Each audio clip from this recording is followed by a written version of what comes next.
Hey guys, it's Amber. Seems like there's a lot of light coming in this way, but I do have my window open, and this seems to be the best light of the day, so we're gonna go with it. Anyways, today's About Me video is about reading. I used to like to read, not so much anymore. I've been in school for about 3 years, and I take online classes, so it's a lot of reading, and that kind of turned me off to reading.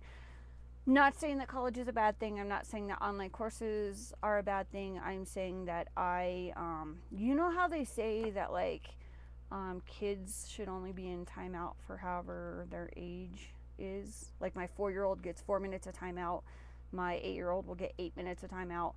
I'm 30, so well, they say that you should, kids only get however, the minutes match the age of how long they should be in timeout because that's their attention span.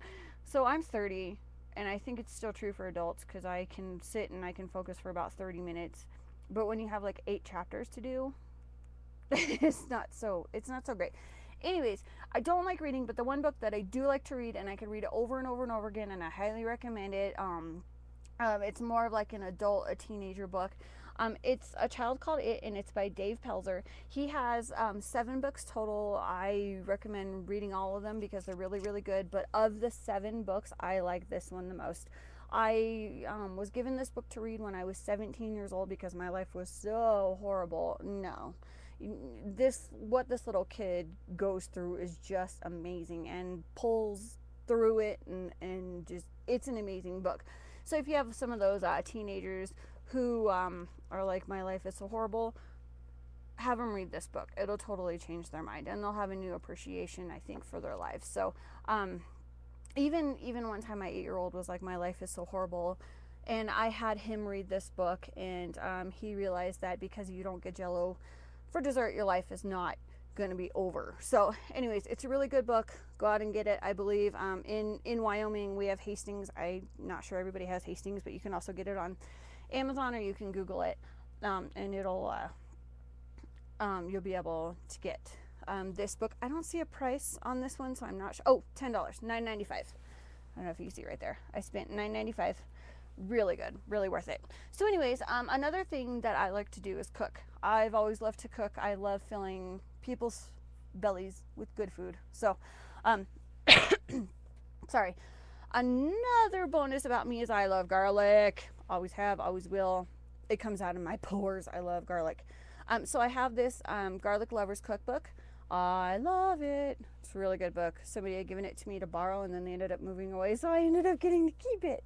Anyways, it's a really good book. Garlic. Love garlic. I also love Rachel Ray. I love her recipes. I love her sense of humor. I love her personality. Everything about her is really, really awesome. So I have 3 of her books. She's on Food Network. She's the one who does 30-minute meals. The first book that I have is Cooking Round the Clock, and this book is really good because she writes a lot of her books late night, so there's a lot of late night recipes in here, and I like to be up late night. I don't know, I'm more of a sleep in the morning, be up all night kind of person. So this is a really good book to have and to get. The next book that I have is Rachel Ray's 30-Minute Meals 2. Her TV episode is considered to be 30-Minute Meals 1. So I have the 30-Minute Meals book there. It's all 30-minute meals in here, which I love because I don't have a lot of time. The next book that I have from Rachel Ray is her 2, 4, 6, 8 Great Meals for Couples or Crowds. We have 7 people. Hi. We have 7 people in our family, so I like to make the meals that are 8 because it gives us a little bit of room to work with. Anyways, good book. Another thing about me is that I love Chinese food. If you ever make me mad and you want to make it up to me, buy me some Chinese food. So anyways, I have this Chinese cookbook. It is so good.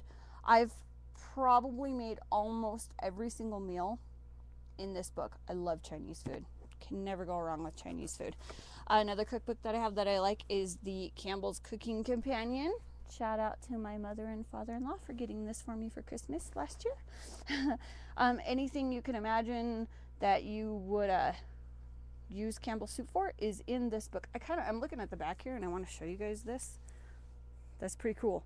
I think it's gingerbread in a can. You make it in the cans back here. It's awesome. They have tons of cool stuff in there. Okay, and the last cookbook that I have that I really, really love, it's called the Betty Crocker Cookbook. There is literally everything in this cookbook. There's appetizers, drinks, breads, cakes, pies, cookies, candies, desserts, eggs, cheese, meats, poultries, fish, shellfish, grilling, rice, grain, beans, vegetables, pasta, salad dressings, stews, soups, sandwiches, veggie trays, and sauces, seasonings, and accompaniments. This book is awesome. I got it years and years and years ago as a Christmas gift.